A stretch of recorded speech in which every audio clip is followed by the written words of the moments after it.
Happy lunch hour, guys. All right, Thursday afternoon. I got a question for you. This is more of a prepping topic. Are you irreplaceable?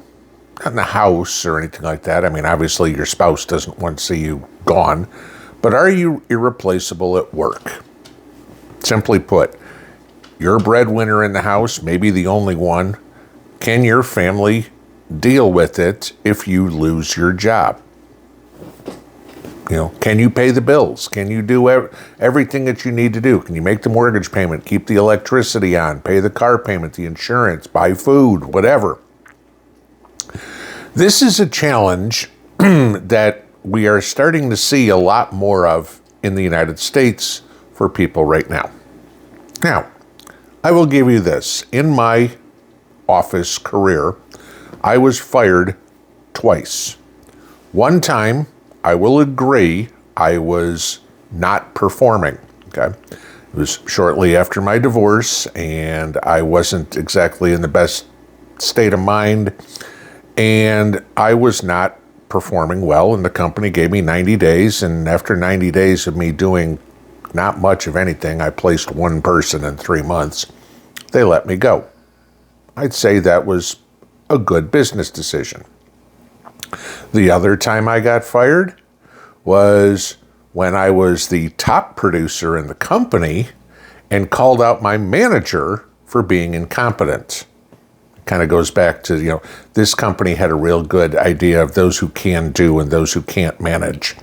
But those 2 times. And fortunately for me, I was in okay enough shape, and I was able to find another job quickly enough that I didn't lose a house or a car or anything like that. But not so much is what's going on anymore. As we've seen here this year, I mean, I don't even have to go back to 24, 23, whatever.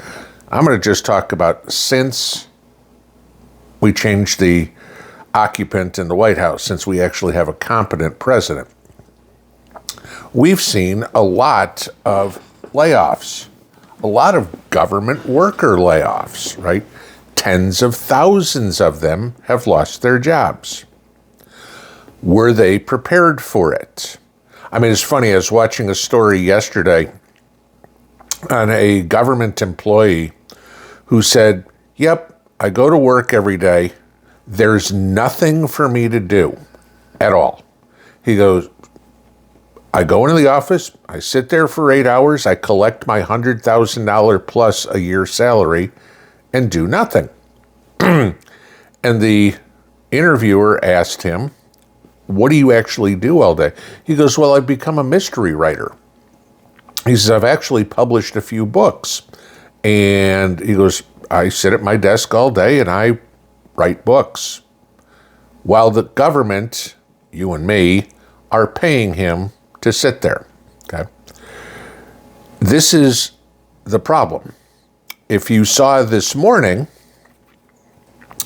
Disney announced they are laying off about 200 people, most of them from ABC News, some from other arms of Disney.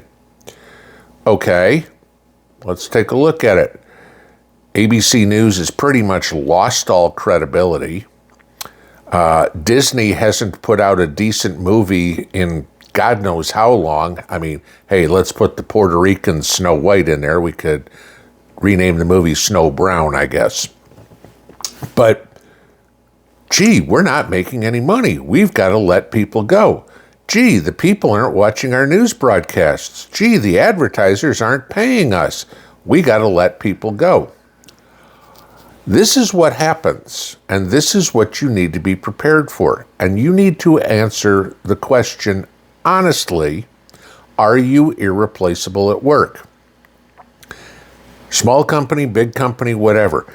If the boss sees profits going down, especially if he's like a small business owner, that's directly in his pocket, or if he's a corporate CEO, then he's got to answer to shareholders. One of the first places that companies go to cut costs is cut overhead. And when they look at that, cutting employees, they go, who are the redundant people? Who are the low performers?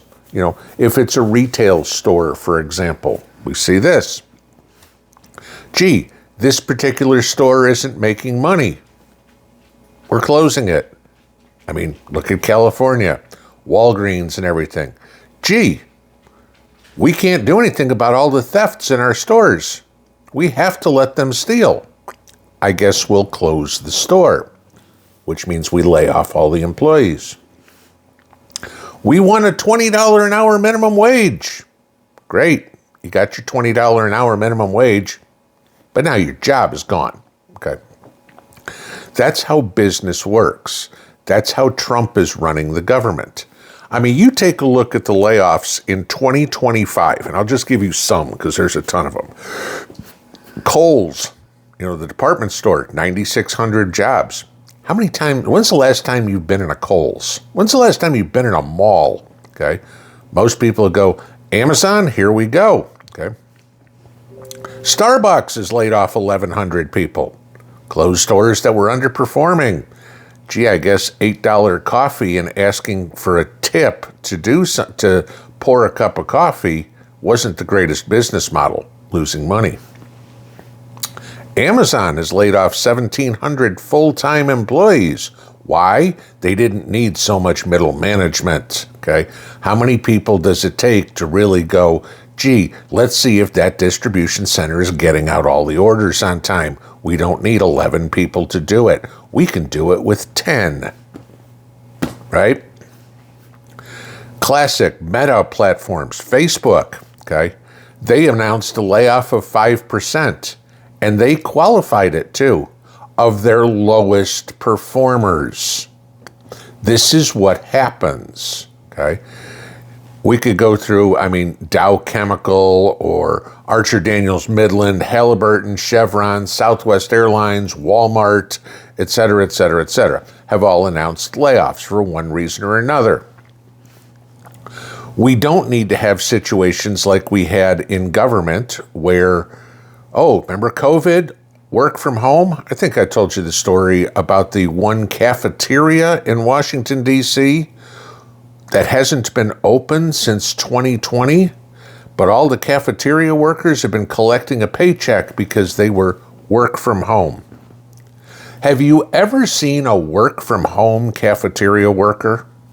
Right? But now they're out of a job. This is what I'm asking. Have you made the preparations that you need to in case you lose your income? There's talk about more inflation because of everything that's going on in Washington and Trump's policies. There's some banks, if you will, that are saying we might go into a recession because of it. Things like that happen, people lose jobs. We all remember 2008, 2009, and how many people lost jobs, okay, when the economies go down.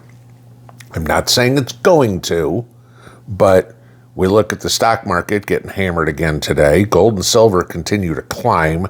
Those are a couple of signs that there's not a whole lot of faith in corporate earnings, and so people are hedging their bets, okay? It's kind of watching those predictive assets and see what happens to them, okay?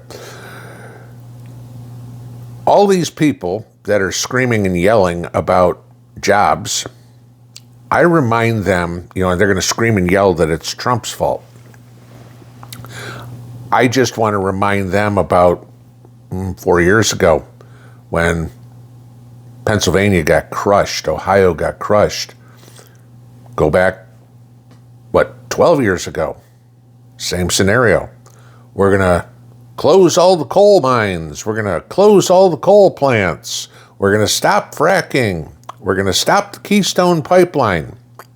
You remember what the answer was back then? Barack Obama came out specifically and said, maybe you should all go learn the code. Okay? Gee, I don't know. With all these complaints that we're seeing day in and day out by construction companies, oh, there's nobody here because all the workers were Mexicans, illegals. Oh, saw this today, oh, the oranges are all on the tree because there's nobody to pick them, do whatever. We've heard all this, right? Well, maybe all those government workers or Starbucks employees with their African American studies degrees, maybe they should go learn to pick oranges or swing a hammer. Just a thought, because you know what they're all going to do.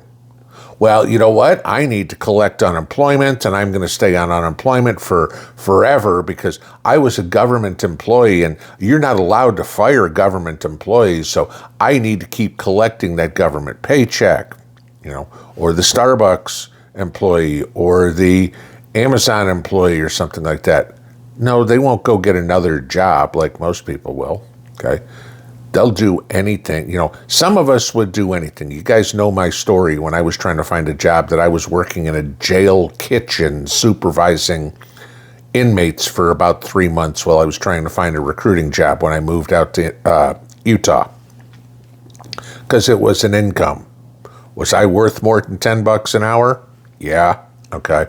But was that some sort of money to at least keep paying a little bit on my bills, put gas in my car? Yeah. Okay. Some people do anything. Other people are like, you owe me. No, nobody owes you anything. Remember that, that when this crap hits you, which it very well could, unless you've made yourself irreplaceable, the only one you have to count on is yourself. So when the kids are going, Mom, Dad, where's dinner tonight? Or Mom, Dad, I need this for school. You need to have been prepared, having food put away, having an emergency fund, being able to cover this sort of stuff so you don't have to count on somebody else. Because it's becoming very apparent 6 weeks into the Trump administration that the new criteria for having a job in the United States is not going to be the color of your skin or your gender or your religion. It's going to be merit, whether or not you are the most qualified one for the job. You know better than I do if you are the best performer at your office, at your work site, wherever. If you're not, then one of the biggest preps you can start working on is getting better at what you do so you are indispensable and irreplaceable. Pinball out.